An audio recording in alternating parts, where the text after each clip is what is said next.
Subject అర్థం చేసుకోవటానికి కొంచెం రిపీట్గా కొద్దిగా ప్రాబ్లం అయింది. అదొకటి. తర్వాత నెక్స్ట్ నేను జాయిన్ అయిన తర్వాత నా గురించి అంటే నేను కూడా చేయగలను, ప్రోగ్రామ్స్ అవి చేయగలను, నాకు కూడా కోడింగ్ నాలెడ్జ్ ఉంది అనేది ఎప్పుడు అర్థమైందంటే నేను చేరిన హాస్టల్లో మా రిలేటివ్స్ జాయిన్ అయ్యారు సార్. వాళ్ళు సేమ్ డాట్ నెట్ తీసుకున్నారు సార్. అయితే వాళ్ళు వేరే ఇన్స్టిట్యూట్, నేను వేరే ఇన్స్టిట్యూట్. ఎక్కడైనా వాళ్ళకి ఏదైనా ఎర్రర్ ఐడెంటిఫై అయినప్పుడైనా కానీ వాళ్ళకి నేను చెప్పే ఎక్స్ప్లెనేషన్ వాళ్ళు బాగా అర్థమయ్యి బాగుంది. ఇంకా వాళ్ళు అప్పుడు అలా అంటారు, అన్నను బాగా నేర్చుకున్నావు, నీకు ఏం రాదు, Telugu medium background, BCom computer అయినా నువ్వు ఎంత నేర్చుకున్నావు.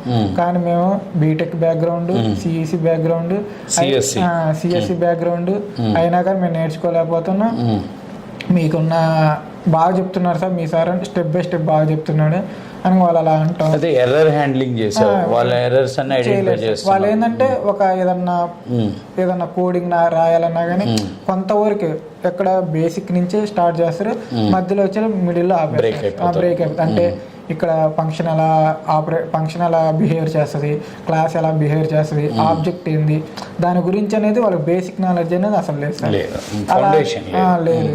తర్వాత ఈ కంట్రోల్స్ గురించి కానీ, తర్వాత వచ్చేసి మళ్ళీ స్టేట్మెంట్స్ కానీ ఏమైనా కానీ వాడికి కోడింగ్ నాలెడ్జ్ అనేది తెలుసు, కానీ అలా తెలుసు సార్. కొద్దిగా నేను చెప్పటం వల్ల అలా కొద్దిగా నా సబ్జెక్టు కొంచెం పెరిగింది, వాళ్ళకు కూడా కొంచెం ఏమేమి చెప్పటం అన్నా నీకు కంపల్సరీగా వస్తుందన్న జాబు, మాకు అంటే ఎవరికైనా సబ్జెక్ట్ ఉంటే వస్తుందన్నా, నువ్వు కంపల్సరీ జాబ్ కొడుతా ఉన్నాను కొంచెం అలా అన్నప్పుడు నాకు కొంచెం కాన్ఫిడెన్స్ అనేది నాకు పెరిగింది, ఎంకరేజ్మెంట్ పెరిగింది.